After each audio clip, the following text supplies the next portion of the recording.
Good afternoon, everyone. Good afternoon, sir. Good afternoon. Good afternoon, sir. Good afternoon, sir. Good afternoon.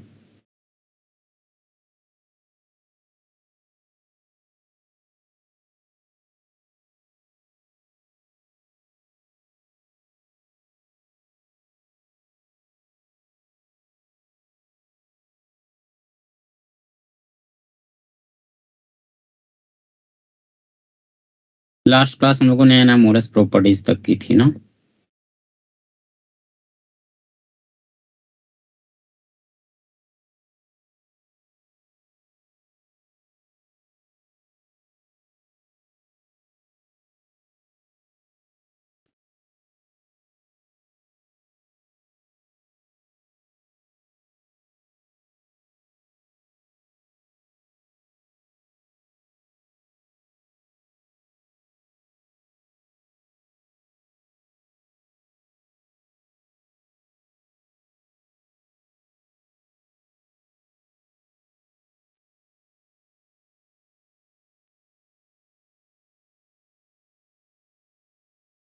Sir ये collision theory हमारा भी हुआ था। ना कौन सी थ्योरी? तो कोलिजन थ्योरी केमिकल काइनेटिक्स में करवाया था ना।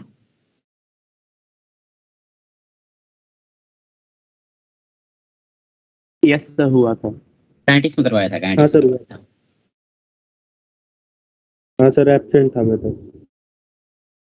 अच्छा,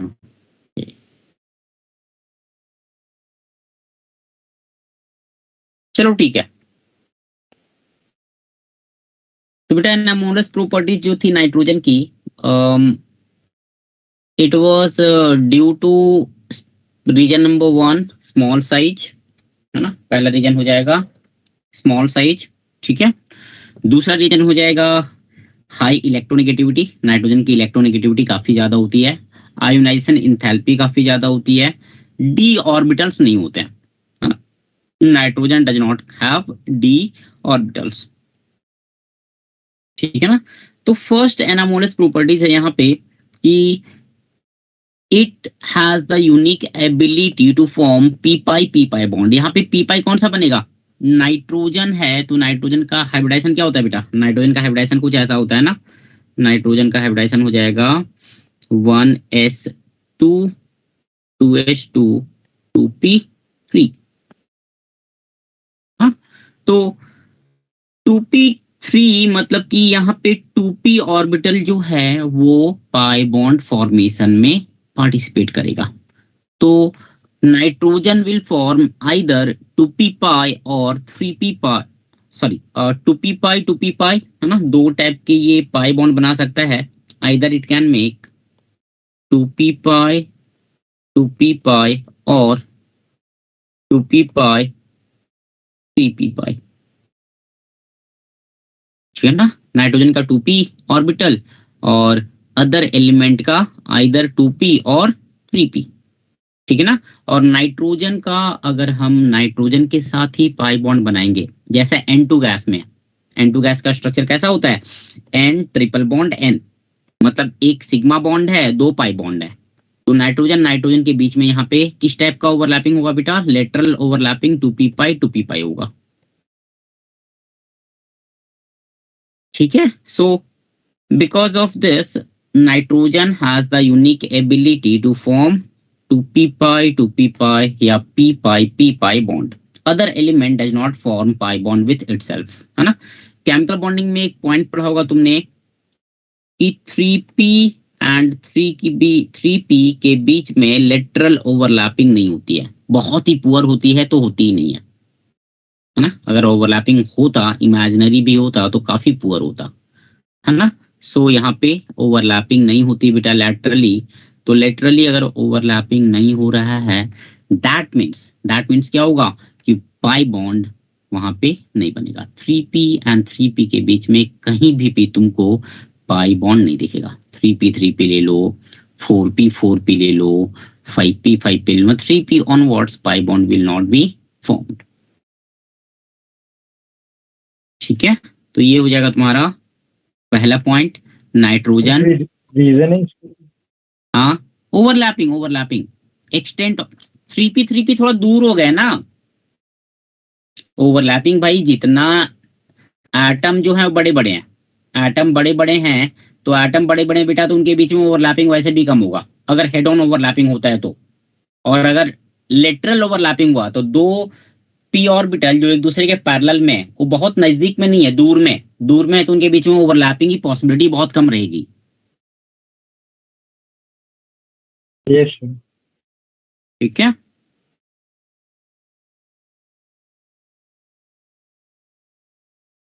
तो एक दूसरा है तुम्हारा कि nitrogen exist as N2 and has very high bond energy, है ना। एक क्वेश्चन लिखा है, सॉल्व कर तो। नीचे क्वेश्चन दिया हुआ, N N bond is weaker than P P bond, why. Solve करो तो इसको बेटा।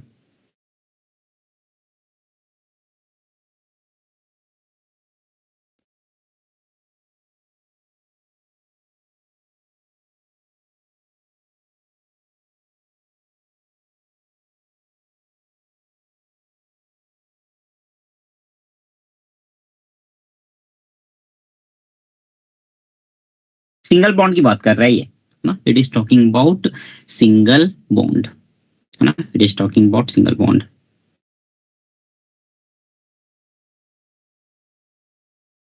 एनीवन?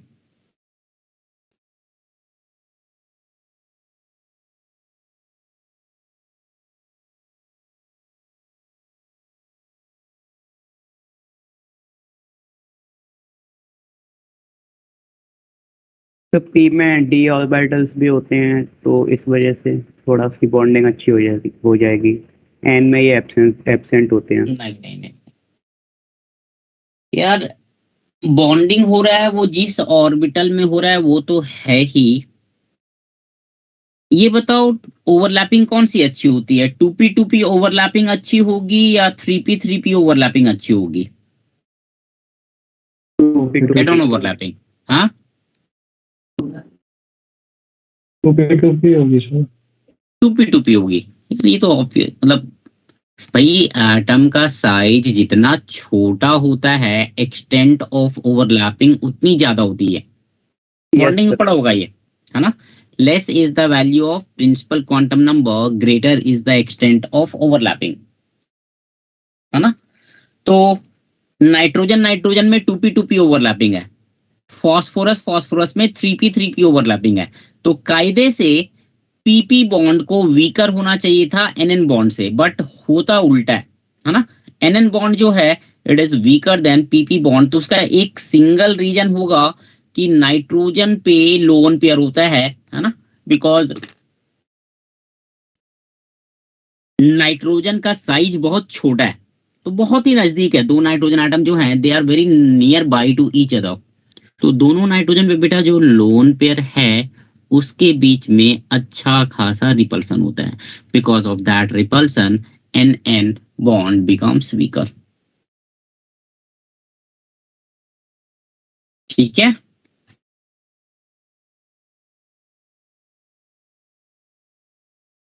Yes sir.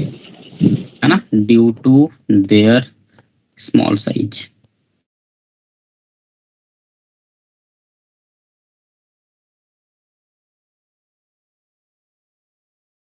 इसको लिखना है या आगे बढ़ूं? क्या करना है बताओ? आगे बढ़ूं? लिख करना। लोगे?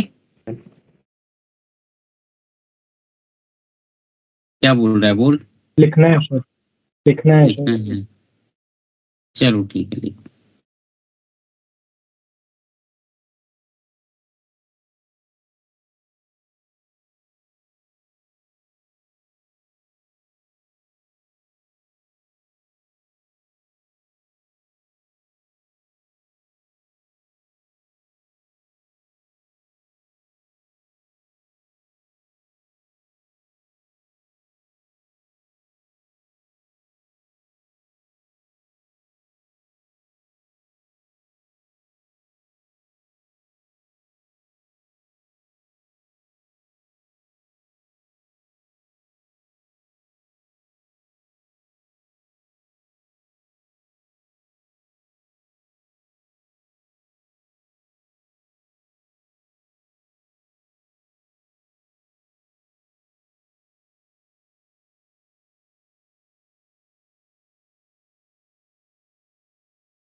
Done.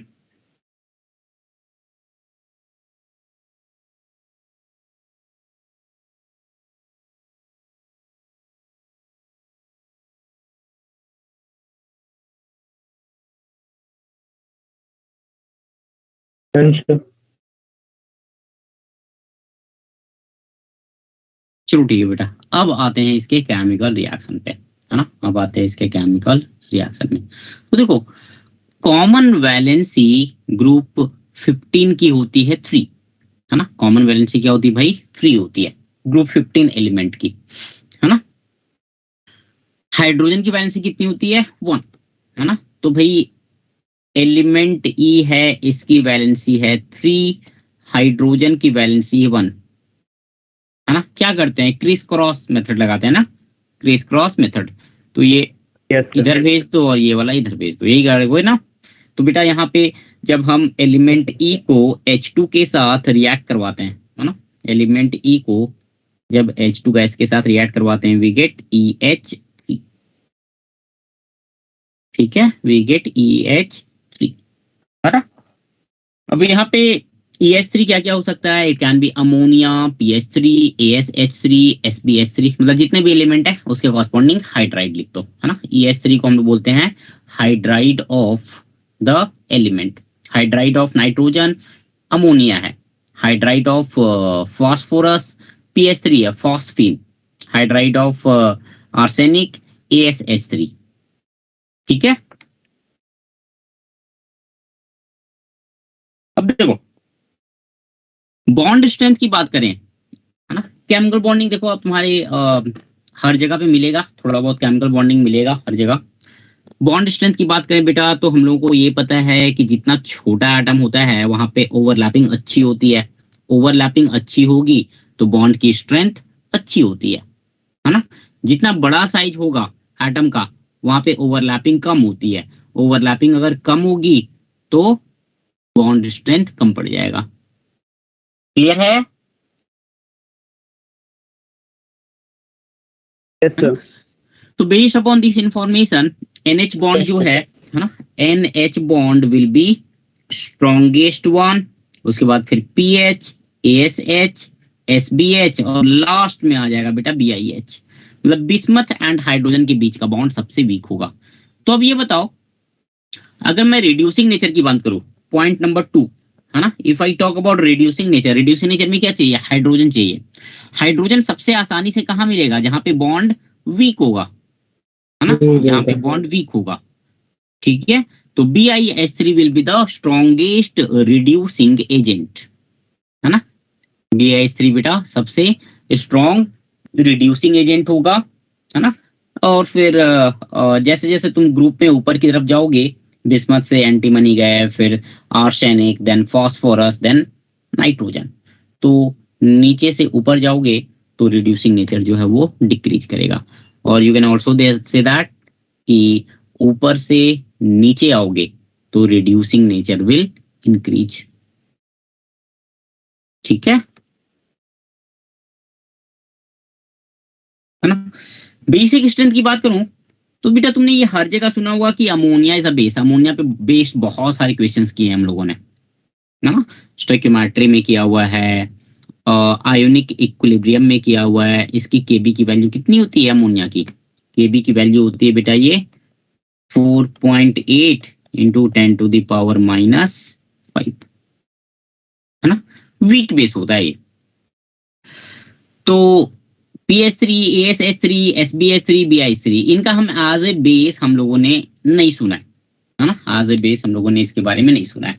So obviously ammonia will be the stronger base here, and down the group basic strength decrease.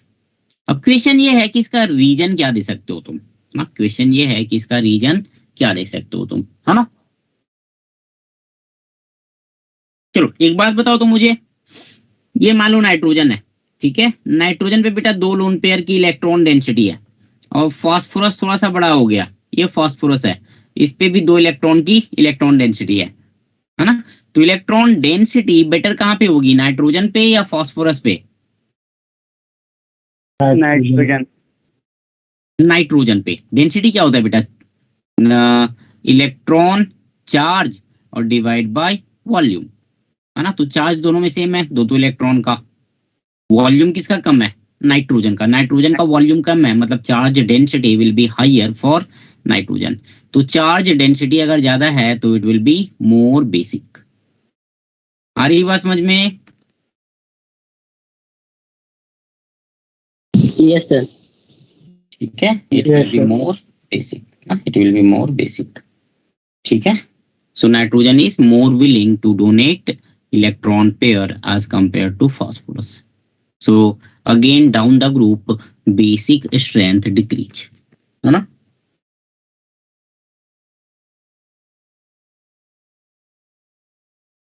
Third में है बी बॉइलिंग पॉइंट, है ना। तो ये बेटा थोड़ा सा फैक्चुअल है ना। अपने को पता है बॉइलिंग पॉइंट मतलब क्या होता है, लिक्विड जो है वो वेपोराइज होता है, करेक्ट। अब अमोनिया में क्या है, ammonia forms intermolecular hydrogen bond. Ammonia क्या बनाता है बेटा? इंटरमॉलिक्यूलर हाइड्रोजन बॉन्ड बनाता है। तो दो मॉलिक्यूल के बीच में अगर हाइड्रोजन बॉन्ड आ गया तो उनका बॉइलिंग पॉइंट क्या होगा? बढ़ जाएगा, इट विल इंक्रीज। ठीक है, सो अगर हाइड्रोजन बॉन्ड नहीं होता, अगर हाइड्रोजन बॉन्ड नहीं होता बेटा, तो BiH3 का बॉइलिंग पॉइंट सबसे ज्यादा होगा। वाई? बिकॉज इसका मॉलिक्यूलर मास मैक्सिमम है। हाँ? इसका मॉलिक्यूलर मास क्या है बेटा? मैक्सिमम, है ना। यहाँ पे तुम्हारा वंडरवॉल्स फोर्स लगेगा BiH3 SbH3 ये सब के केस में, and they depend upon the Van der Waals force. जो बॉइलिंग पॉइंट है it will depend upon Van der Waals force. ठीक है ना। बॉइलिंग पॉइंट में क्या देखा, क्या क्या देखते हैं हम लोग? बॉइलिंग पॉइंट में हम लोग इंटरमॉलिक्यूलर फोर्स ऑफ अट्रैक्शन देखते हैं, यही देखते हैं ना भाई। अब इंटरमॉलिक्यूलर फोर्स Yes, में sir. क्या क्या आता है? क्या क्या आता है इसमें? हाइड्रोजन बॉन्ड आता है, वंडरवॉल्स फोर्स आता है। वंडरवॉल्स फोर्स तीन टाइप के होते हैं, dipole dipole, dipole induced dipole and London force. ठीक है, so B Yes, I S sir. Three में BiH3 में तुम्हारा London force plus van der Waals forces maximum होगा। सो दैट्स व्हाई BiH3 का बॉइलिंग पॉइंट सबसे ज्यादा होता है। ठीक है, तो अगर मैं इसी कॉन्सेप्ट के बेसिस पे चलूं बेटा, तो अमोनिया को सबसे पीछे होना चाहिए था, है ना। BiH3 greater than SbH3 greater than AsH3 greater than PH3 greater than ammonia, but ऐसा एक्चुअली में नहीं होता है। ठीक है, अमोनिया बीच में आ जाता है ना, ये घुसपैठिया बन जाता है बीच में, एकदम in between. Why? Because it forms intermolecular hydrogen bond. It forms intermolecular hydrogen bond. ठीक है बेटा, अगला देखते हैं मेल्टिंग पॉइंट। मेल्टिंग पॉइंट में भी सेम कॉन्सेप्ट है, बस यहाँ पे ये हो जाता है कि अमोनिया का हाइड्रोजन बॉन्ड है तो उसका मेल्टिंग पॉइंट मैक्सिमम हो जाता है। हाँ, it has maximum melting point. JEE में बेटा दोनों क्वेश्चन या एक क्वेश्चन तो पूछा हुआ है, एक बार देखना क्वेश्चंस लगा के। ठीक है, इतना लिख लो तो, इतना लिख लो तो मैं आता हूँ तुम्हें।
लिख लिया ना?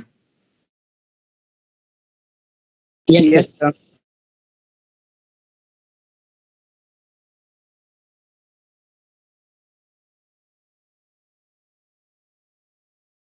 चलो ठीक है बेटा, नेक्स्ट है रिएक्शन विथ O2, है ना? तो देखो, जैसे कि डिस्कस किया था हम लोगों ने, ऑक्सीडेशन स्टेट में दो ऑक्सीडेशन नंबर कॉमन होते हैं, है ना? दो ऑक्सीडेशन नंबर कॉमन होते हैं, एक होता है बेटा +3 और दूसरा होता है +5। इनर्ट पेयर इफेक्ट भी इसी पे काम करता है ना? कि डाउन द ग्रुप +3 की स्टेबिलिटी इंक्रीज करती है एंड +5 की स्टेबिलिटी डिक्रीज करती है as per inert pair effect. ठीक है, +3 की stability down the group increase करेगी, +5 की stability down the group decrease करेगी, है ना? Yes sir. ठीक है, तो देखो, अगर एलिमेंट ई को हम लोगों ने दो पॉसिबिलिटी है कि अगर O2 के साथ हम रिएक्ट करवाते हैं, we get 2 type of oxide. एक होता है बेटा E2O3 और दूसरा होता है E2O5, है ना? E2O3 and E2O5।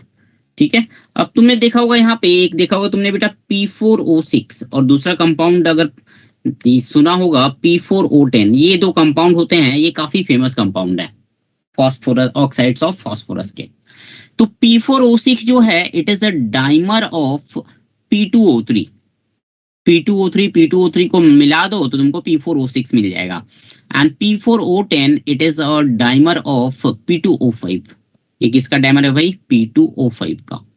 P4O6 किसका डाइमर है भाई? P2O3 का। ठीक है, सो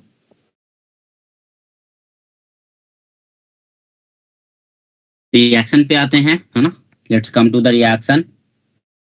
एलिमेंट ई जो है, ये O2 के साथ रिएक्ट करके बनाएगा E2O3, है ना? It will form E2O3।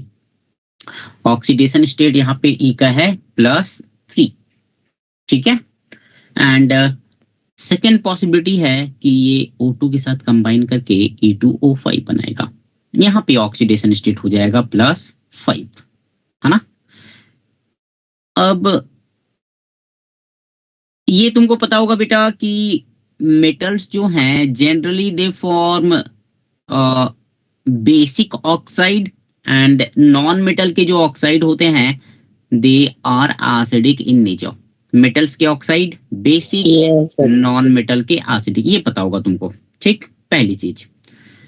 दूसरी चीज, अगर मैं मेटल पे पॉजिटिव चार्ज बढ़ाता जाऊं, किसी भी एलिमेंट पे इन जनरल अगर मैं पॉजिटिव चार्ज बढ़ाता जाऊंगा, है ना, तो बेटा उससे उनका जो मेटेलिक कैरेक्टर है वो डिक्रीज होगा, नॉन मेटेलिक कैरेक्टर इंक्रीज होगा। एग्री करते हो इस चीज से? जैसे M+ है, एक एग्जांपल लेते हैं। M+ है बेटा और M2+ है।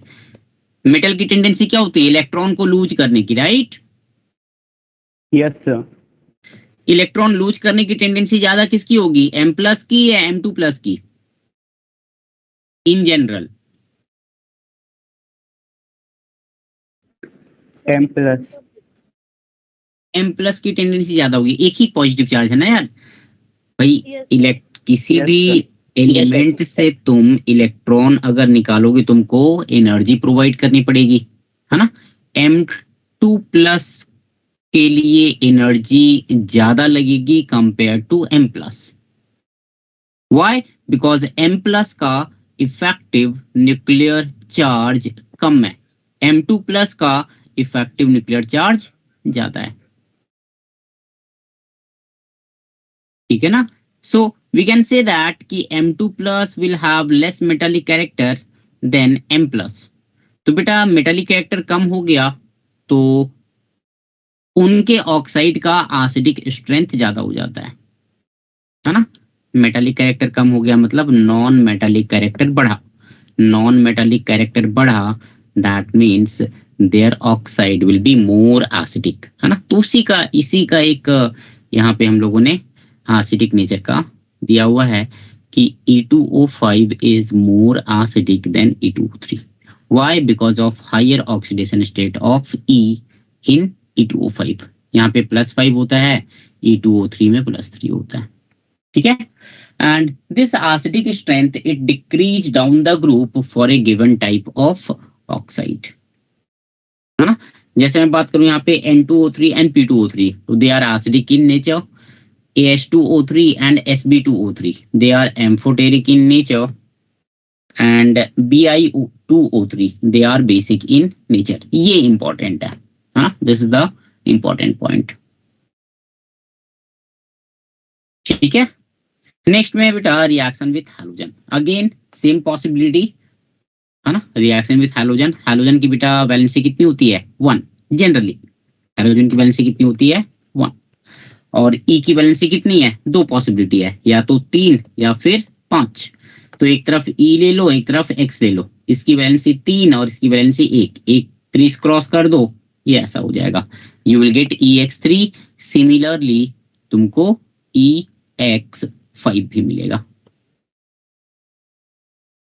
कहीं डाउट है Yes, sir. अभी तक? कहीं डाउट No, है sir. बेटा? तो हाइड्रोजन के साथ हमने 5 वैलेंसी क्यों नहीं ली थी? वहाँ पे हमने केवल हाइड्रोजन के साथ 5 वैलेंसी इसलिए नहीं ली थी, ये केमिकल बॉन्डिंग में पढ़ा होगा तुमने, PH5 does not exist but PCl5 exist, पढ़ा था, इक्वेशन किया था कभी केमिकल बॉन्डिंग में, यस सर। उसको रेफर कर लेना, ठीक है। Okay. क्लोरीन क्या करता है 5, देखो फॉस्फोरस, देखो नाइट्रोजन तो बनाएगा नहीं, है ना, नाइट्रोजन की मतलब मैक्सिमम 4 कोवैलेंसी हो सकती है। फॉस्फोरस पे अगर मैं बात करूं तो ये होता है बेटा 3H2 3P3 वैलेंस सेल का, है ना। इसको एक्साइटेड स्टेट में ले जाओगे, 5 बॉन्ड करने के लिए क्या करना पड़ेगा, 5 अनपेयर्ड इलेक्ट्रॉन चाहिए, तो ये हो जाएगा बेटा एक्साइटेड स्टेट में 3S1 3P3 और 3D1, है ना। अब 3D Yes. की जो एनर्जी लेवल है वो रिलेटिवली ज्यादा होती है 3S एंड 3P से, ठीक है ना। तो थोड़ा सा वो एनर्जी डिफरेंस का गैप ज्यादा हो जाता है, तो उसके कारण यहाँ पे प्रॉपर ओवरलैपिंग नहीं हो पाती है in case of PH5। But PCl5 में क्या होता है, PCl5 में क्या होता है, फॉस्फोरस से बेटा 5-5 क्लोरीन अटैच है ना। तो 5-5 क्लोरीन अटैच है, ये क्या करते हैं, they create considerable delta plus charge on phosphorus. तो डेल्टा प्लस चार्ज जब बढ़ेगा फॉस्फोरस पे, तो इसका इफेक्टिव न्यूक्लियर चार्ज बढ़ेगा, है ना। और इफेक्टिव न्यूक्लियर चार्ज बढ़ेगा तो that increase in the charge attract the 3D electron towards the nucleus. तो थोड़ा सा इस अट्रैक्शन में 3S 3P और 3D एक दूसरे के नजदीक आ जाते हैं, क्लोज बाय आ जाते हैं, तो फिर वहां पे ओवरलैपिंग हो जाती है, यस सर। ठीक है। तो हाइड्राइड भाई, पेंटाहाइड्राइड किसी भी एलिमेंट का एग्जिस्ट नहीं करता है,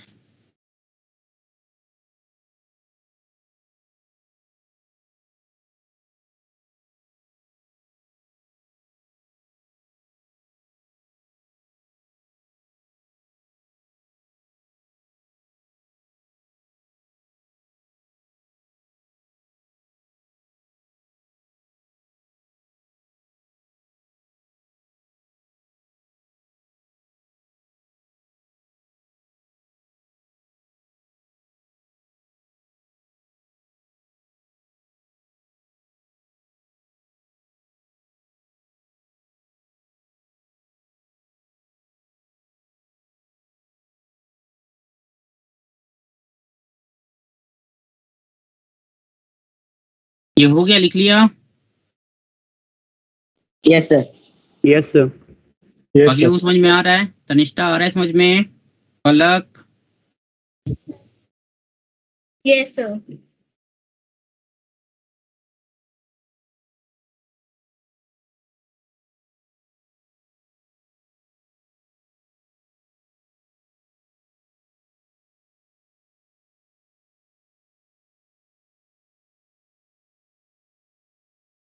ठीक है। तो नेक्स्ट में बेटा वही रिएक्शन विथ हैलोजन है ना, EX3 एंड EX5 मिलता है, trihalide and pentahalide. Now EX5 will be more covalent than EX3. Can you explain the reason why? Why EX5 is more covalent than EX3? ये वाला line anyone?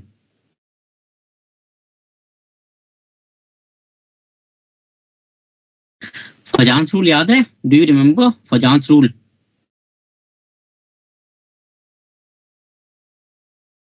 Anyone? हाँ हर्ष बोल, क्या है? बोलो बोलो।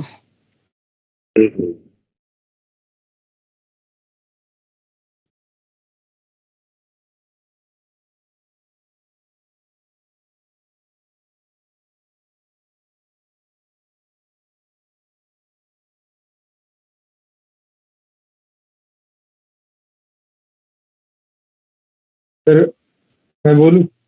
बोल बोल बोल। सर फिजांस रूल में हमने पढ़ा था कि down the group covalent character decrease करता है, और यहाँ पे भी डाउन द ग्रुप +5 डिक्रीज करता है। तो अप द ग्रुप ज्यादा होगा उसका covalent character. Depending on size of anion and cation, polarization power. Okay ठीक है। एक सिंपल सा स्टेटमेंट है, smaller is cation, larger is the anion, more is covalent character. cation जितना छोटा होगा, anion जितना बड़ा होगा, कोवेलेंट कैरेक्टर उतना ज्यादा होगा। बस एक सिंगल लाइन है फजांस रूल का, है ना? इसको याद रखो, ठीक है ना? इसको याद रखो। तो बेटा EX3 में क्या है? EX3 में अपने पास है E3 plus and X minus. EX5 में है E5 plus and X minus. तो E5 plus is smaller than E3 plus. X minus तो दोनों में आइडेंटिकल है, उसको भूल जाओ, है ना? E5 प्लस जो है वो E3 प्लस से छोटा होगा। तो E5 प्लस अगर छोटा है बेटा, तो EX5 will be more covalent than EX3। ठीक। पॉइंट नंबर 2, नाइट्रोजन जो है it does not form pentahalide, that is NX5। तो बहुत ही लॉजिकल चीज है ना, कि भाई नाइट्रोजन के पास वैकेंट डी ऑर्बिट मतलब डी ऑर्बिटल होता ही नहीं है ना? Nitrogen does not contain D orbital. तो मैक्सिमम कोवैलेंसी जो होती है नाइट्रोजन की, दैट इज 4। ये हम लोगों ने पहले भी डिस्कस किया हुआ है ना? नाइट्रोजन की maximum covalency means nitrogen maximum 4 bond बना सकता है। हाँ, मैक्सिमम ये 4 बॉन्ड बना सकता है। ठीक है, बाकी चीजें फैक्चुअल है ना? पॉइंट नंबर 3, सारे ट्राई हैलाइड्स स्टेबल होते हैं। All the trihalides are stable except that of nitrogen, है ना? Except that of nitrogen. Nitrogen बेटा केवल NF3 जो है जो कि स्टेबल पाया गया है ना? Then except BiF3 all other trihalides are predominantly covalent, मतलब उसमें कोवेलेंट नेचर डोमिनेट करेगा, है ना? एक्सेप्ट BiF3, है ना? ये सब क्वेश्चंस देखो, ये सब क्वेश्चंस जो हैं which of the following is correct, which of the following is incorrect, ये सब क्वेश्चंस में आराम से इनकॉर्पोरेट कर सकते हैं ये जो लाइंस हैं। ठीक है, और लास्ट में बेटा रिएक्शन विथ मेटल्स, अगेन ये भी मतलब तुम्हारा ठीक है। नाइट्रोजन की वैलेंसी 3, जैसे मैं इसकी बात करूं, Ca3N2 की बात करूं, लास्ट लाइन Ca3N2, तो कैल्शियम की वैलेंसी कितनी होती है बेटा? 2, नाइट्रोजन की 3। क्रीज क्रॉस कर दो, है ना? क्रीज क्रॉस करोगे तो क्या होगा? Ca3N2 calcium nitride. इसको हम क्या बोलते हैं बेटा? It is called as calcium nitride, calcium nitride, है ना? Similarly we have Na3P2 calcium phosphide Na3AS, है ना? बाकी जो एलिमेंट है देख लो यहाँ पे। ठीक है, so this is about reaction with metals.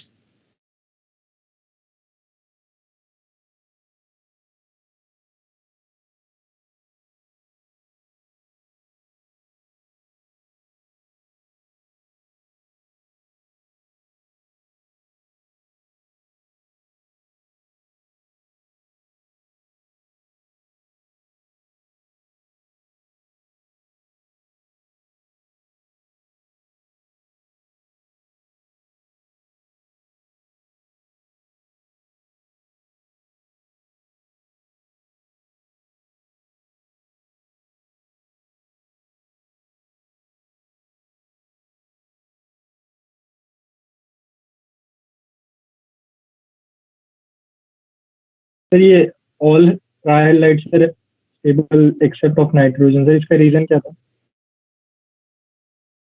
कौन सा all trihalides are stable except that of nitrogen.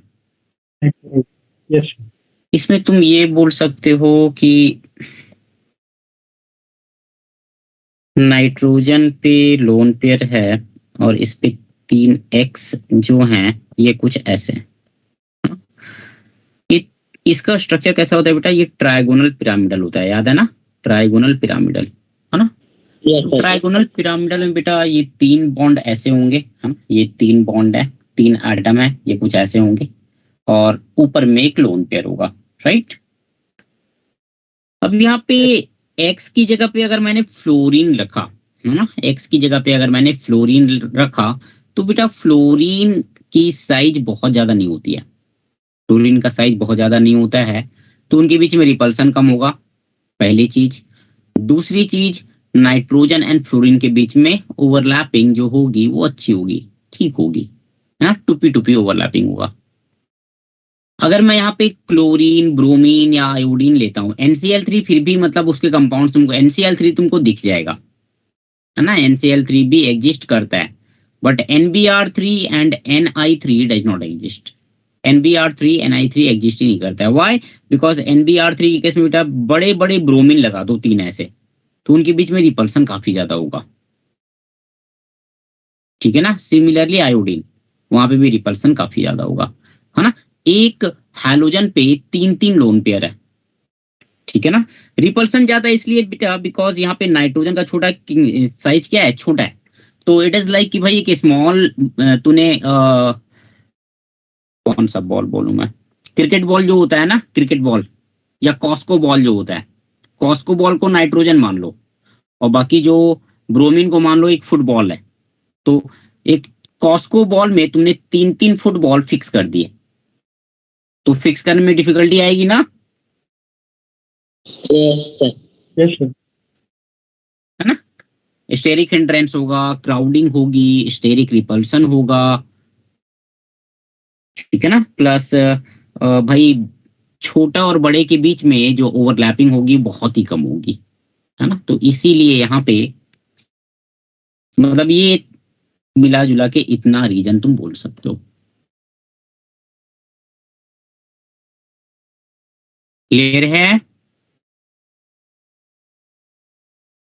Yes sir चलो नेक्स्ट आगे बढ़े। यस सर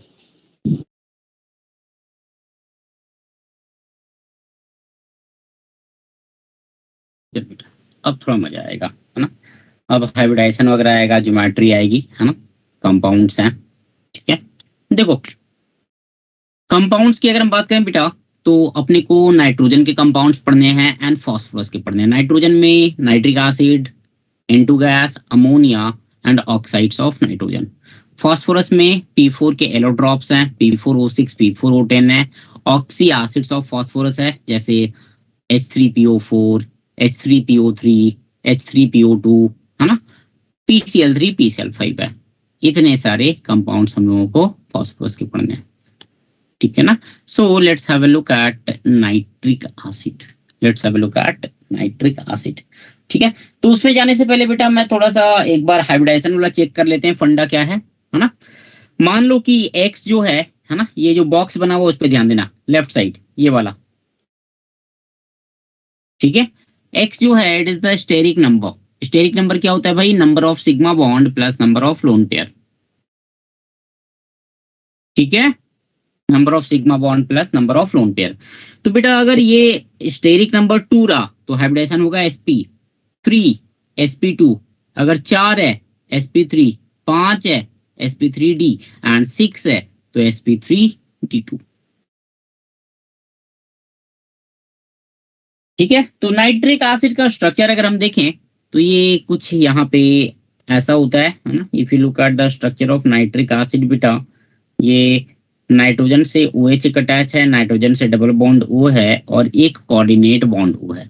या तो ऐसे दिखा लो तुम, है ना, either you make it look like this, या फिर एक दूसरा दिखा सकते हो तुम ये वाला, है ना। OH nitrogen double bond O, single bond O minus nitrogen पे प्लस, दोनों ठीक है, बोथ आर फाइन, किसी में कोई दिक्कत नहीं है ना। तो हाइब्रिडाइजेशन जो होगा बेटा नाइट्रोजन का यहाँ पे वो हो जाएगा तुम्हारा sp2 हाइब्रिडाइज्ड, ठीक है। एंड ज्योमेट्री की अगर हम बात करें तो it will B trigonal planner around nitrogen atom, है ना, अराउंड नाइट्रोजन।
हो गया, लिख लिया? Yes sir.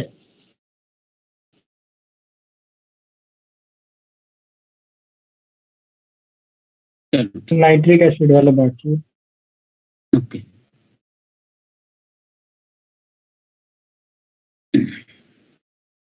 लिख लो फिर आगे बढ़ते हैं।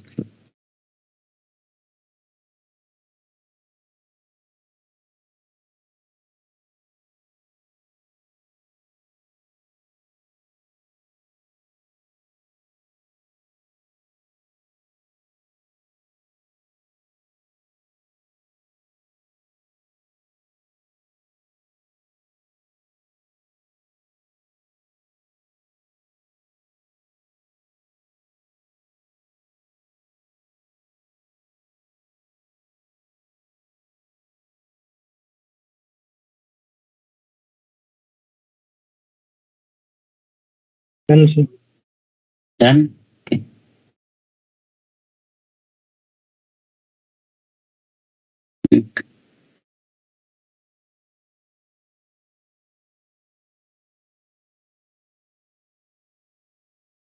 देखते हैं बेटा मेथड ऑफ प्रिपरेशन, है ना, मेथड ऑफ प्रिपरेशन। ठीक है, पहला मेथड है लेबोरेटरी मेथड। लैब में क्या करते हैं हम लोग, है ना, लैब में अगर जाओगे तो वहां पे NaNO3 को हम बोलते हैं चाइल्ड सॉल्ट बेटा, इफ यू रिमेम्बर, इसको हम बोलते हैं बेटा चाइल्ड सॉल्ट बेटा। एंड KNO3 को बोलते हैं इंडियन सॉल्ट बेटा, इंडियन सॉल्ट बेटा, क्या है ना। तो what we do here, we react NaNO3 और KNO3 with concentrated H2SO4। तो यहाँ पे it is like double displacement reaction, है ना, it is like double displacement reaction, we get nitric acid HNO3 plus Na2SO4, ठीक है। चलो नेक्स्ट में देखते हैं इंडस्ट्रियल मेथड, है ना, this is very very important, काफी जी में पूछा है ये, है ना, इंडस्ट्रियल मेथड काफी पूछा हुआ है, ठीक है। तो देखो what we do in industrial method, the name of the process is Ostwald process, है ना। अमोनिया का बेटा हम लोग कंबसन करवाते हैं in presence of oxygen and catalyst like platinum rhodium gauge catalyst. Temperature 500 kelvin से 9 एंड प्रेशर जो है वो 9 बार होता है। Temperature is 500 kelvin, pressure is 9 बार। तो अपने को मिलता है बेटा NO नाइट्रिक ऑक्साइड, है ना, दिस NO और प्लस H2O, है ना, NO plus H2O nitric oxide.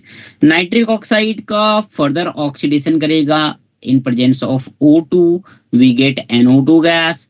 NO2 gas will react with H2O to give us HNO3 plus NO gas, है ना। अभी जो HNO3 मिला, अगर तुमको सॉल्यूशन में एजियोट्रॉपिक मिक्सचर पढ़ा था, याद है एजियोट्रॉपिक मिक्सचर किसी को? हर्षित याद है एजियोट्रॉपिक मिक्सचर यस सर। क्या होता है बताओ? सर वही सर, दो सॉल्यूशंस को मिलाते हैं, बॉइलिंग पॉइंट का डिफरेंस होता है उनमें। वो तो फ्रैक्शनल डिस्टिलेशन हो गया, मतलब सेम बॉइलिंग पॉइंट रहता है और कंपोजिशन वेपर फेज और लिक्विड फेज में सेम रहती है। चलो ठीक है। Azeotropic mixtures are mixtures which have constant boiling point, है ना, and they cannot be separated by fractional distillation. उनको हम fractional distillation से separate नहीं कर सकते हैं, ठीक है। तो HNO3 and H2O इन दोनों का बेटा एजियोट्रॉपिक मिक्सचर बनता है। HNO3 and H2O इन दोनों का एजियोट्रॉपिक मिक्सचर बनता है, मतलब एक तरफ पानी ले लो, एक तरफ नाइट्रिक एसिड ले लो, दोनों को मिक्स कर दो तो you will gate azeotropic mixture, है ना। सो ये जो HNO3 एक्वस मिला है ना, HNO3 एक्वस जो मिला है बेटा, इसको हम लोग डिस्टिलेट करते हैं तो 68% weight by weight HNO3 solution मिलता है ना। अब ये जो 68% मिला है बेटा, ये एजियोट्रॉपिक मिक्सचर है ना, दिस इज एजियोट्रॉपिक मिक्सचर,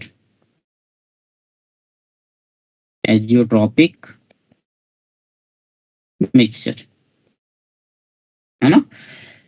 मतलब यहां से हम फर्दर फ्रैक्शनल डिस्टिलेशन करेंगे तो उससे कोई फर्क नहीं पड़ेगा। तो नेक्स्ट स्टेप हम लोग क्या करते हैं बेटा, डिहाइड्रेशन करते हैं कॉन्सेंट्रेटेड H2SO4 से, है ना। तो यहाँ पे 98% HNO3 मिल जाता है, वी गेट 98% HNO3, ठीक है, इतना लिख लो।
तो हो गया, done. Yes sir. No sir, बाकी है थोड़ा।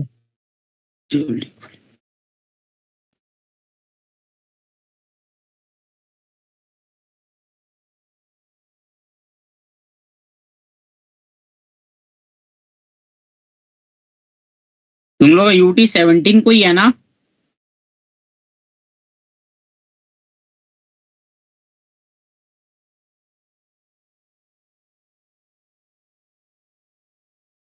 Yes sir. 16 या 17 में है, कंफर्म याद नहीं है अभी।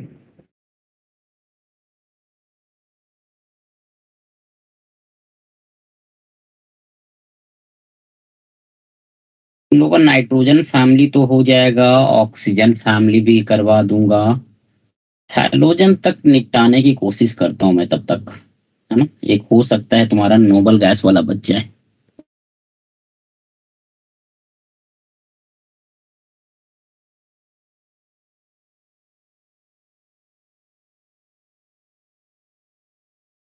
Yes sir, done. डन।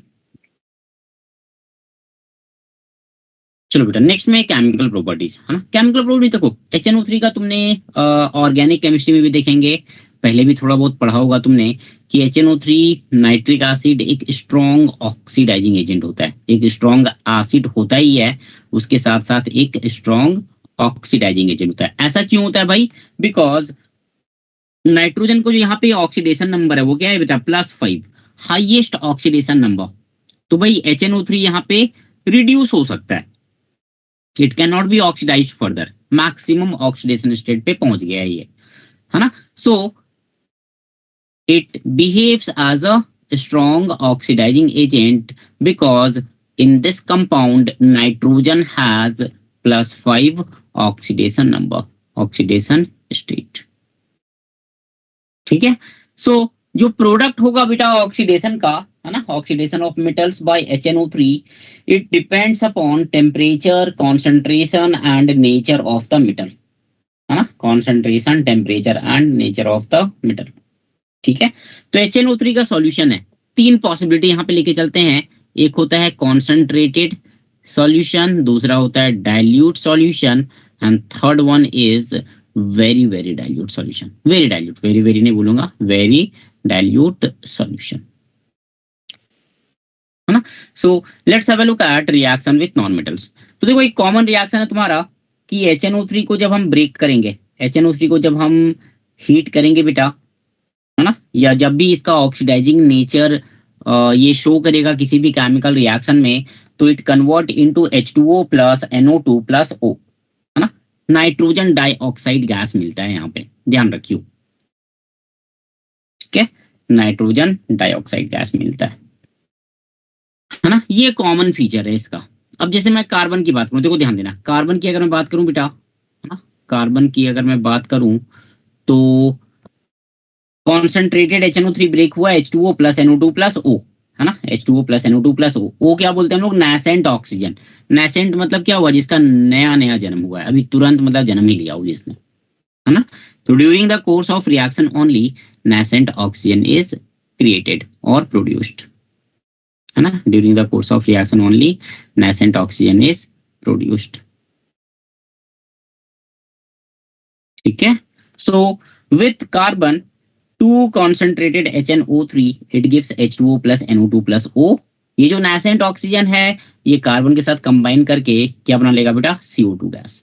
सो अगर हम इसको बैलेंस करें केमिकल रिएक्शन को, है ना, अगर हम इसको बैलेंस करें तो you will get this thing, carbon plus HNO3 CO2 plus H2O plus NO2। बोलो आ रहा है समझ में?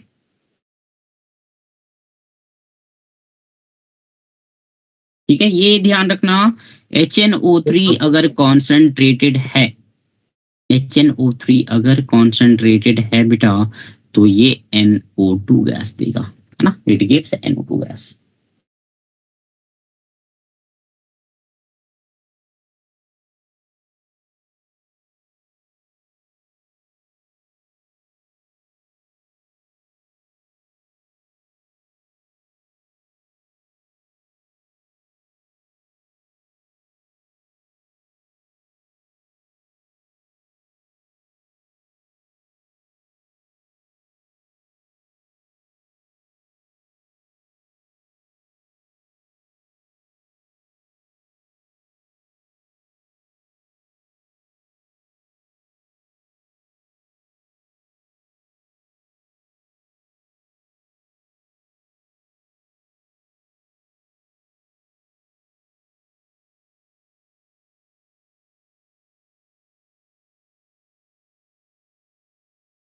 हो गया बेटा, डन।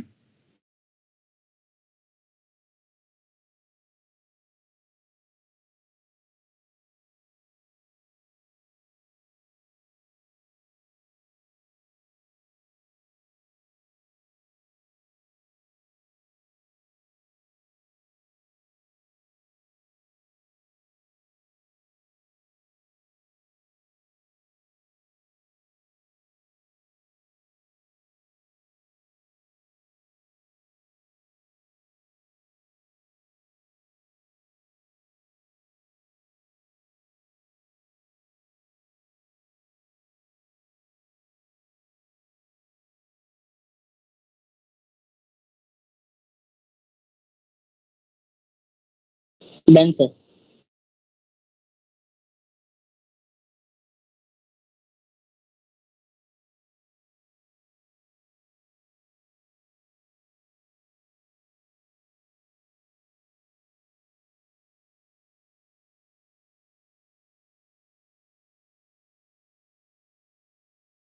चलो ठीक।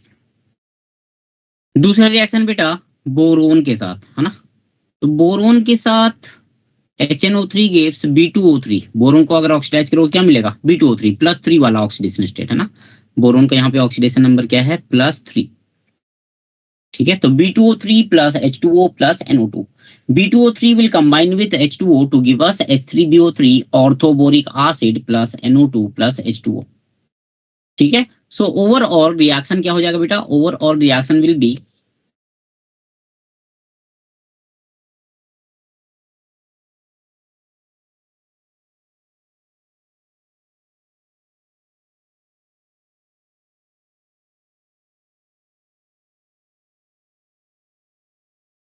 overall reaction will be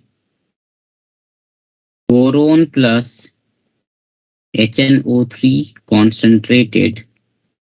You get H3BO3 plus NO2 plus H2O. Yeah, this is the final outcome of reaction. Similarly, I2 के साथ you get HiO3 है ना। I2 के साथ HiO3 plus NO2 plus H2O. NO2 बेटा common factor है हर जगह non metals के केस में। P4 के साथ you get H3PO4 plus NO2 plus H2O. Sulphur के साथ you get H2SO4 plus NO2 plus H2O. S8 plus HNO3 you get H2SO4 plus NO2 plus H2O.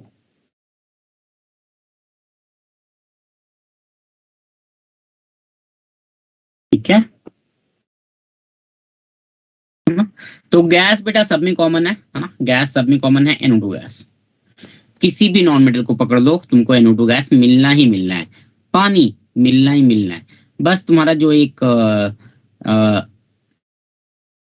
जो दूसरा कंपाउंड होगा वो तुमको याद रखना पड़ेगा ना। वो तुमको याद रखना पड़ेगा बेटा।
हो गया बेटा।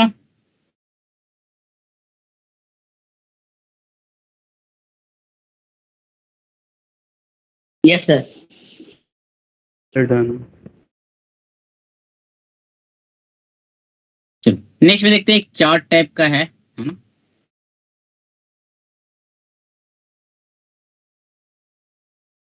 ठीक है, थोड़ा सा इसको छोटा कर दिया मैंने।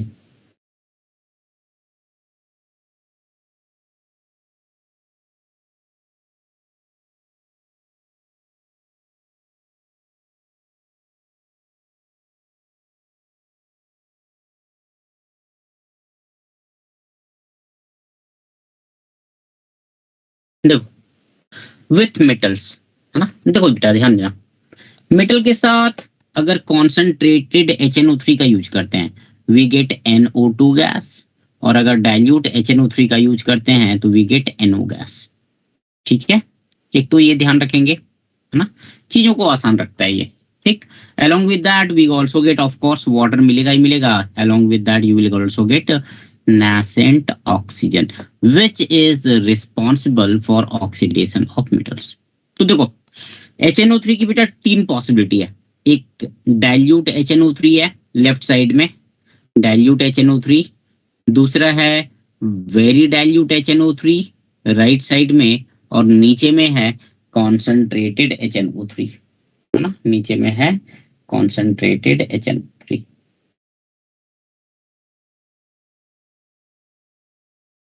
ठीक है बेटा, वन बाय वन देखते हैं. पहले वेरी डाइल्यूट HNO3, है ना, वेरी डाइल्यूट HNO3 का देखते हैं. राइट साइड वाला ZnNFe के साथ रिएक्ट करवाया, we get NH4NO3 ammonium nitrate. Tin के साथ रिएक्ट करवाते हैं, we get laughing gas N2O. Laughing gas का फॉर्मूला पता होगा, है ना. डाइल्यूट HNO3 के साथ we get laughing gas on reaction with ZnFe, left side वाला दिखा रहा हूं, है ना. Sn के साथ वी गेट NH4NO3, मतलब जिंक Fe एंड Sn यहाँ पे इक्वेशन उल्टा हो गया, है ना, यहाँ पे इक्वेशन उल्टा हो गया. ठीक है. And dilute HNO3 normally it gives NO. Normally क्या देता है बेटा, कौन सा गैस देता है, इट गिव्स NO गैस. ठीक है, normally it gives NO gas.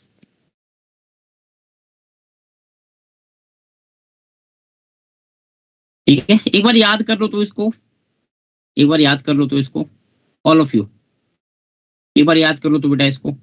नीचे देखते हैं रिएक्शंस, है ना, उसमें आएगा.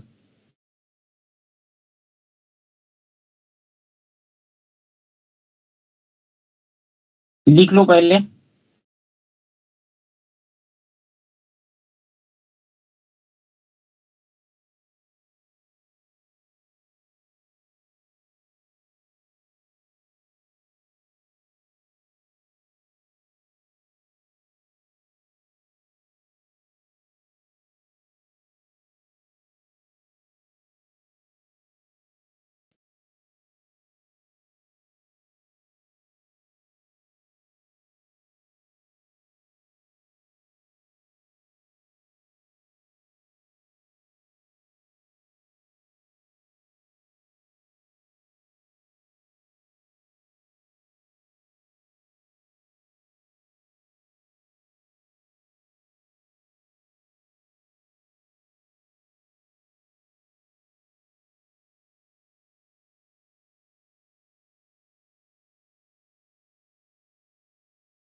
हो गया बेटा.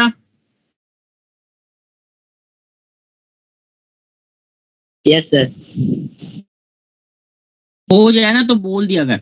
ठीक है, हो जाए तो मतलब बैठा मत कर, बोल दिया कर. ठीक है, चलो नेक्स्ट में देखते हैं बेटा कॉन्सेंट्रेटेड HNO3, है ना. कॉन्सेंट्रेटेड HNO3 के साथ, है ना, वहीं से एक एरो लिया है HNO3 से ही. कॉन्सेंट्रेटेड HNO3 के साथ we normally gate NO2 gas, है ना. नॉर्मली क्या मिलता है यहाँ पे, NO2, है ना. Gold and platinum they are noble metal, मतलब उनकी रिएक्टिविटी बहुत कम होती है, तो यहाँ पे कोई रिएक्शन नहीं होता है, no reaction occurs. And iron, cobalt, nickel, copper, aluminium, है ना, इतने सारे यहाँ पे मेटल हैं. इनके साथ दो टाइप की पॉसिबिलिटी है. पहली पॉसिबिलिटी है हॉट कॉन्सेंट्रेटेड HNO3, तो यहाँ पे बेटा NO2 गैस मिलेगा. और दूसरी पॉसिबिलिटी है कोल्ड कॉन्सेंट्रेटेड HNO3, तो यहाँ पे you get protective layer of oxide forms which makes the reaction passive. मतलब रिएक्शन होता ही नहीं है, सरफेस पे रिएक्शन हो गया, उसके बाद कहानी खत्म. क्यों भाई, एल्यूमिना का कंटेनर सबके घर में होगा, है ना, किचन में सबके घर में रखा होता है. कब उस पे हम लोग केक बनाते हैं, और sometimes we also make vegetables, सब्जियां भी बनाते हैं, है ना, वेजिटेबल करी. तो देखो, यस. अगर तुमने देखा होगा बेटा, कभी देखना कि जस्ट एक एक्सपेरिमेंट करने के लिए आज भी कर सकते हो तुम घर पे, है ना. तो एल्यूमिनियम में ना पानी डाल दे, पानी की मतलब की ड्रॉप्स होते हैं ना, वो डाल दे, और थोड़ी देर के लिए उसको छोड़ दो. तुम देखोगे बेटा वो वाइट वाइट हो जाता है वहां पे, है ना. मतलब एल्यूमिनियम जो है ये ऑक्सीजन एंड मॉइस्चर के साथ रिएक्ट करके एल्यूमिनियम ऑक्साइड बना लेता है सरफेस पे, है ना, on the surface.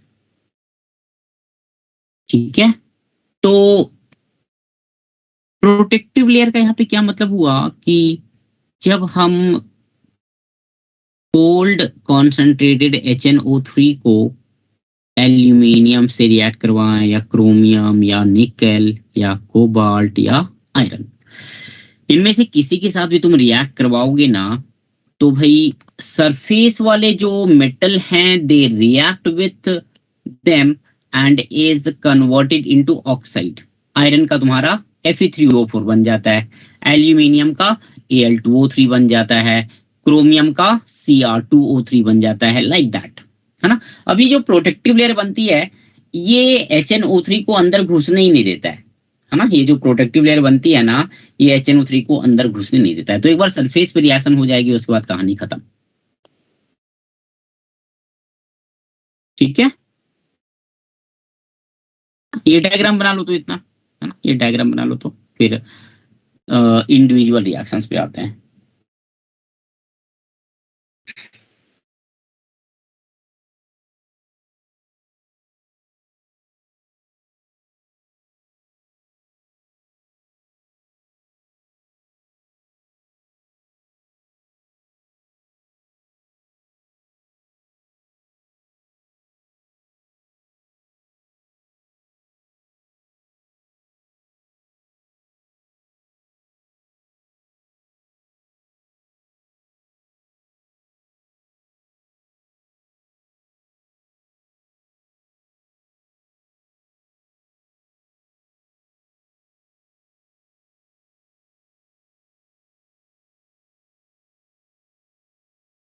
Done sir.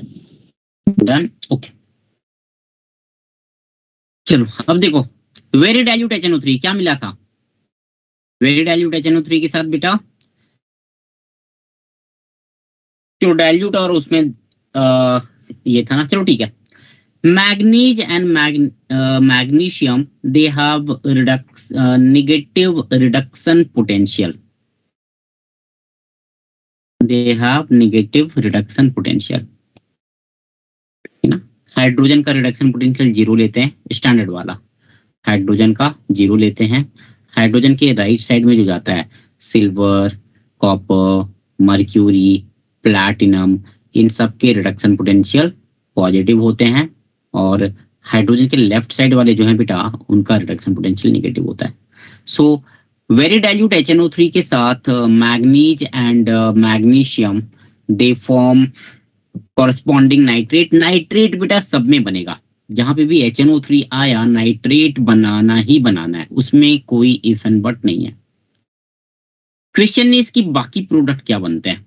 जैसे मैग्नीज और मैग्नीशियम के साथ अपने को मिलता है H2 गैस, है ना, we get H2 gas. Zinc and Fe के साथ वी गेट NH4NO3, लिखा था ऊपर चार्ट में भी सारा लिखा हुआ है ना, as you can see here. Zinc and Fe के साथ you get NH4NO3 along with nitrate, है ना, along with जिंक नाइट्रेट और फेरस नाइट्रेट। ठीक है ना। तो कॉमन रिएक्शन है। Sn के साथ बेटा लाफिंग गैस मिलता है N2O, है ना, this is laughing gas, this is the laughing gas. ठीक है, इतना लिख लो तो।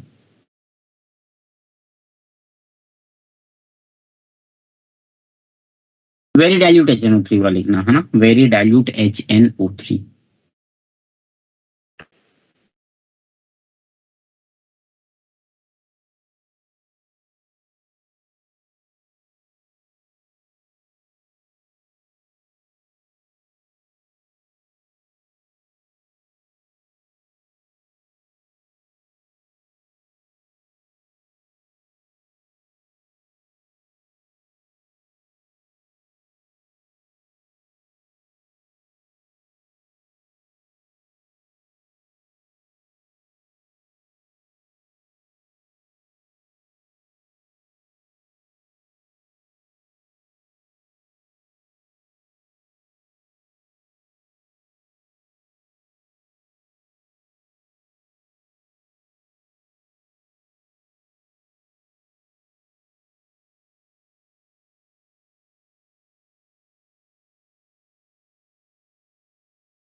डन बेटा।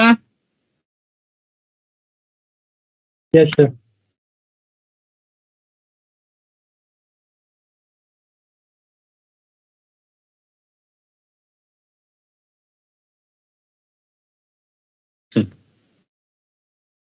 दूसरा डाइल्यूट HNO3। डाइल्यूट HNO3 के साथ देखो, देखो इसको याद कैसे कर सकते हो, वेरी डाइल्यूट HNO3 का तो थोड़ा सा केस अलग है।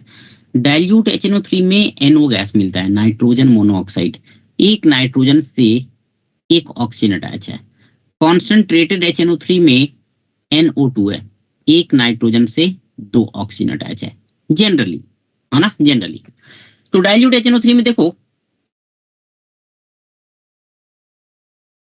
मैग्नीशियम एंड मैग्नीज के साथ तो वही रिएक्शन है, H2 गैस जो निकलता है ना। SN के साथ बेटा यू गेट NH4NO3 SN के साथ, बट जिंक एंड Fe के साथ यू गेट N2O गैस, है ना। बाकी जो कॉपर है, कॉपर के साथ NO गैस मिलता है।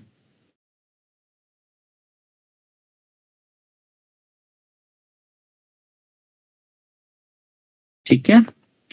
कॉन्सेंट्रेटेड HNO3 में एल्यूमिनियम के साथ, जैसा डिस्कस किया था, एल्यूमिनियम के साथ एक प्रोटेक्टिव लेयर बन जाती है एल्यूमिनियम ऑक्साइड की, एल्यूमिना की, है ना।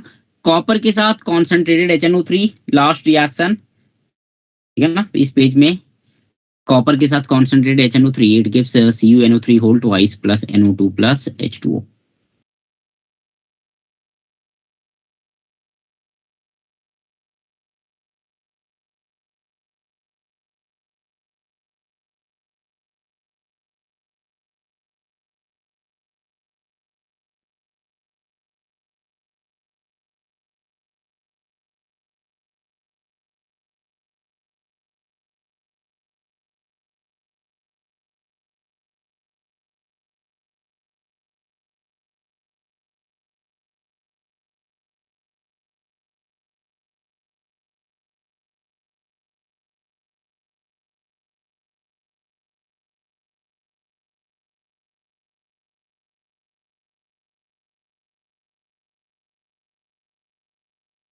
हुआ डन डाइल्यूट HNO3 वाला।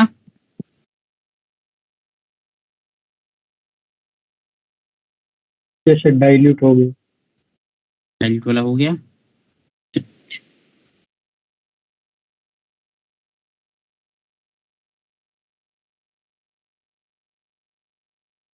Concentrated HNO3, concentrated concentrated HNO3 के साथ बेटा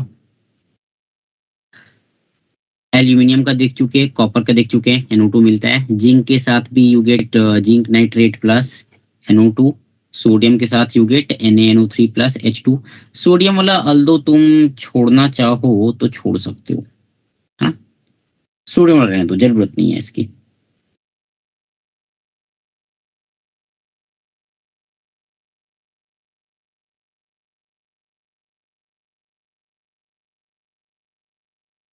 ठीक है, ये रिएक्शन की जरूरत नहीं है, इसको छोड़ सकते हो, लिव इट, है ना। बाकी आयरन का भी, आयरन एंड एल्यूमिनियम दोनों के साथ अगर कोल्ड कॉन्सेंट्रेटेड HNO3 है, in both case we there is formation of protective layer of oxide. Aluminium के केस में Al2O3 मिलता है एंड आयरन के केस में Fe3O4 मिलता है।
तो ठीक है, नेक्स्ट बात करते हैं बेटा नोबल मेटल्स की। नोबल मेटल्स में we talk about AU and PT, gold and platinum, है ना। तो ये पाया गया एक्सपेरिमेंटली कि गोल्ड और प्लैटिनम जो है they does not react even with boiling concentrated HNO3, मतलब हाई टेम्परेचर पे भी वो HNO3 के साथ रिएक्ट नहीं करते हैं। तो to dissolve these metals we use aqua regia. क्या यूज करते हैं बेटा? Aqua regia.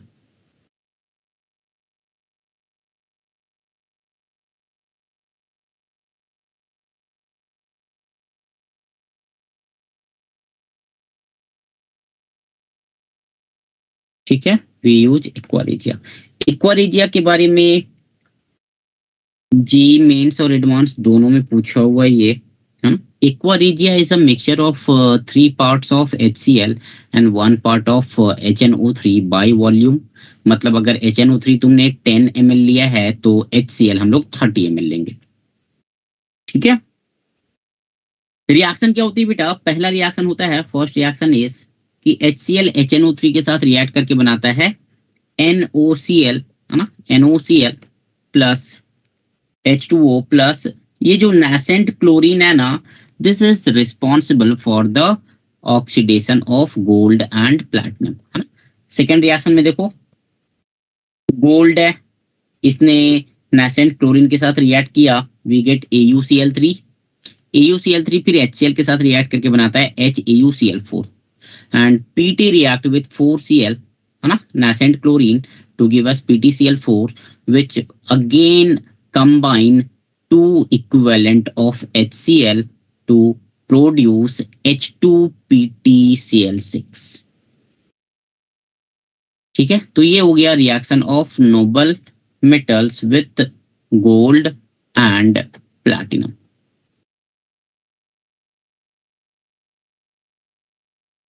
सर HCl भी कॉन्सेंट्रेटेड ही होता है ना एक्वा रेजिया हाँ में? हाँ हाँ हाँ, कोई डाइल्यूटेड नहीं है।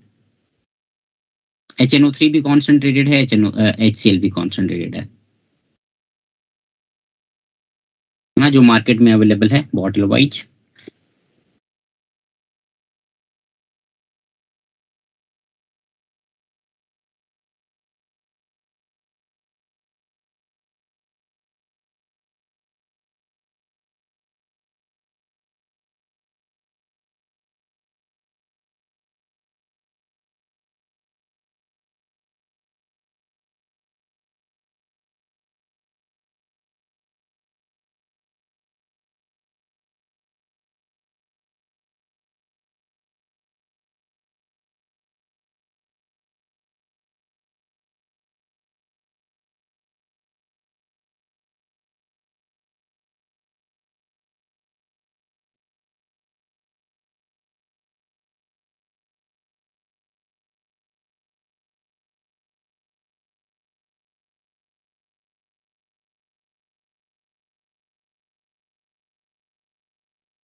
हो गया बेटा, डन।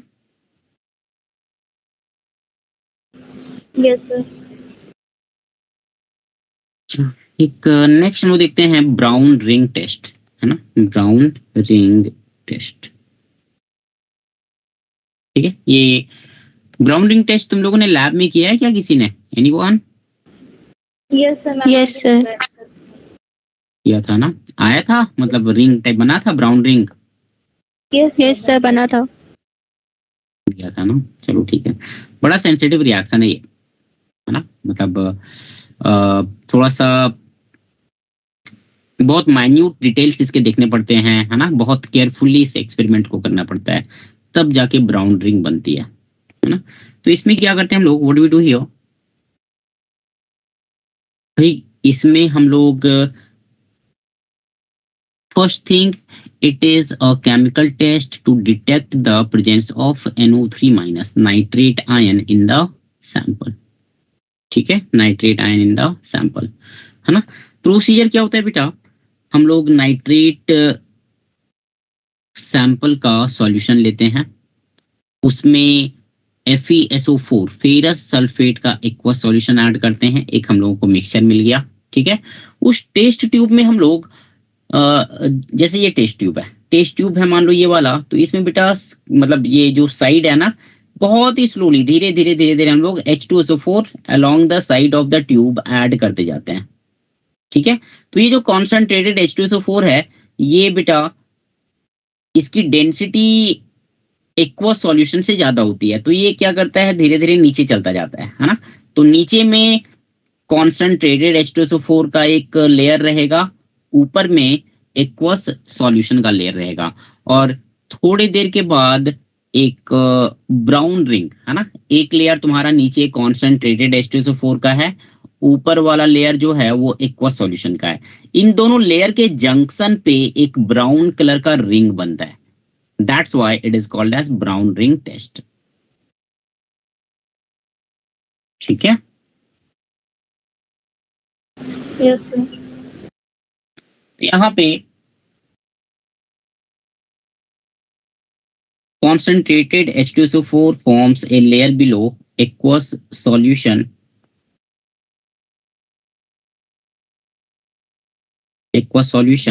and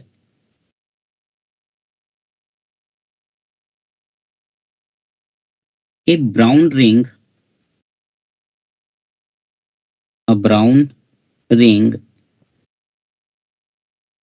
forms at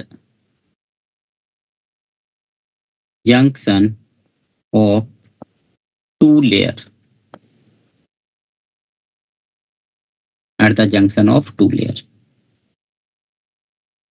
ठीक है, at the junction of two layer।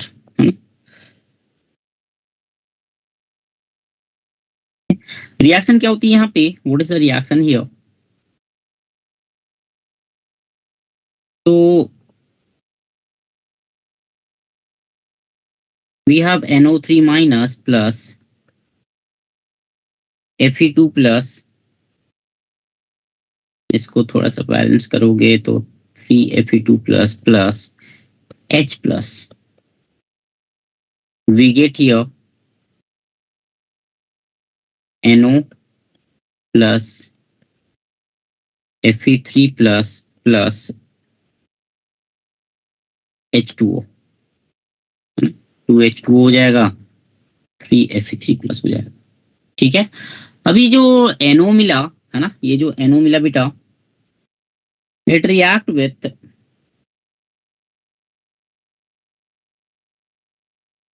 Fe2 plus which is complexed with water molecule। Fe2 plus जो वाटर मॉलिक्यूल के साथ है बेटा, है ना, उसके साथ ये रिएक्ट करता है प्लस। ठीक है, ये Fe2 plus is combined with, यहाँ पे कोऑर्डिनेशन, ये तुम्हारा एक कॉम्प्लेक्स कंपाउंड है। Fe के वैकेंट ऑर्बिटल्स में H2O अपने लोन पेयर डोनेट करके कोऑर्डिनेट बॉन्ड बनाता है ना। H2O को हम लिगेंड्स बोलते हैं। कोऑर्डिनेशन केमिस्ट्री पढ़ा होगा अगर तुमने, कोऑर्डिनेशन कंपाउंड्स स्कूल में, तो ये शायद पता होगा, है ना, इनको हम कॉम्प्लेक्स कंपाउंड या कोऑर्डिनेशन कंपाउंड्स बोलते हैं। So this compound reacts with NO nitrogen monoxide to give us Fe H2O whole 5 NO 2 plus H2O। ठीक है, यही तुम्हारा ब्राउन रिंग भी है ना, this is the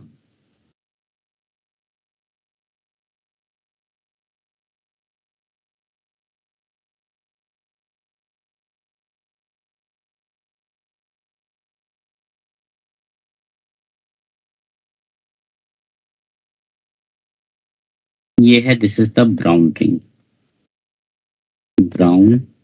ring complex. Brown ring complex. तो ये हो गया तुम्हारा बेटा ब्राउन रिंग टेस्ट।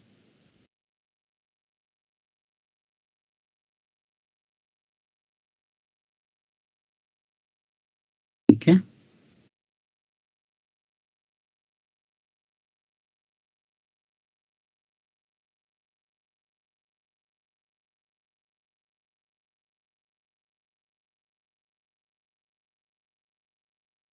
आगे बढ़ूं?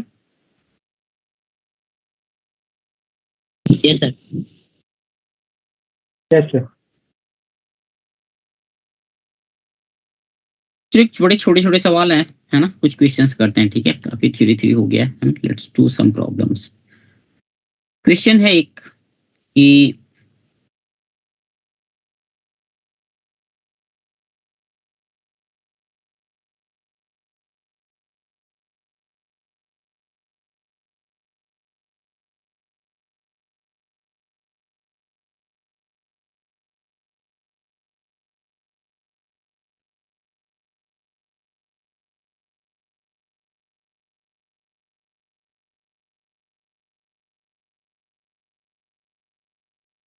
थोड़ा सा जगह छोड़ देना यहाँ पे। ठीक है, मैं इस टॉपिक पे आता हूँ थोड़ी देर में, है ना। Why is N2 gas less reactive at room temperature? At room temperature, बताओ तो बेटा क्या रीजन होगा?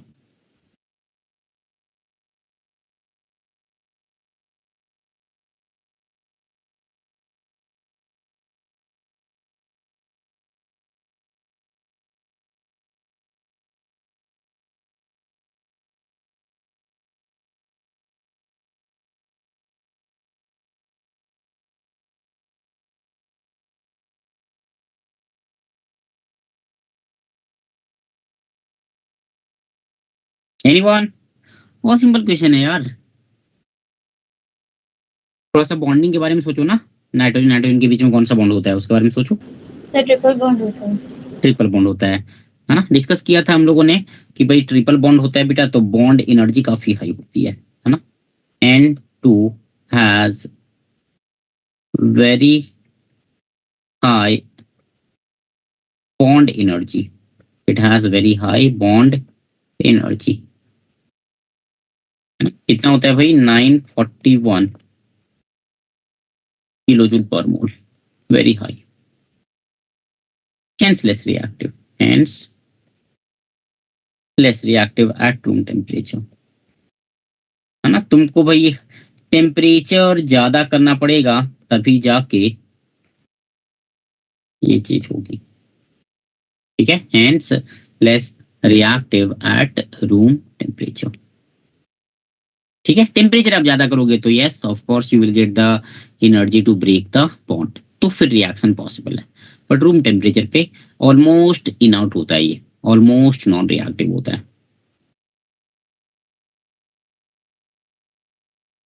ठीक है, चलो एक क्वेश्चन तुम्हारा था ये, है ना, इस ये होमवर्क ले जाओ, ये होमवर्क ले जाओ तो बेटा। What is the oxidation number of what is the oxidation number of Fe and nitrogen in brown ring complex?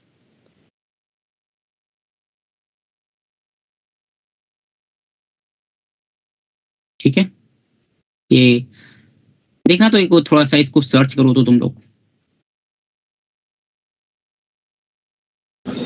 Sir अभी अभी नहीं, मतलब घर पे करना। ठीक है, इसके अलावा पी ब्लॉक का तुम लोग के पास मॉड्यूल है, मेरे पास मॉड्यूल नहीं है अभी। हो उसमें बेटा तुम मतलब अभी तक जितना भी हम लोगों ने कवर किया है ना, उससे रिलेटेड जितने भी क्वेश्चंस हैं इन टेक्स्ट वाले इन बिटवीन, वो सारे देख लेना। ठीक है, go through all of them, solve करो सारे।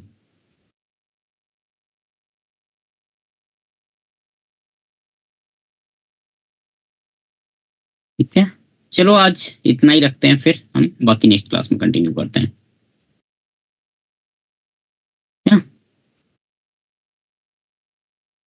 Thank you sir. Thank you sir. Thank you sir. Okay बेटा, थैंक यू सर। ओके बेटा। 2 दिन की छुट्टी है, यूटिलाइज करो थोड़ा सा, है ना। ये कोशिश करो इनऑर्गेनिक में जो भी चैप्टर्स हुए हैं अभी तक, जैसे ये नाइट्रोजन फैमिली हो गई और भी चैप्टर्स हुए हैं, उनको थोड़ा सा एक बार मतलब रट लो एक तरह से, जो भी पढ़ा है तुमने, है ना। या एटलीस्ट एनसीईआरटी, मेटलर्जी है, नाइट्रोजन फैमिली हो गया, एनसीईआरटी।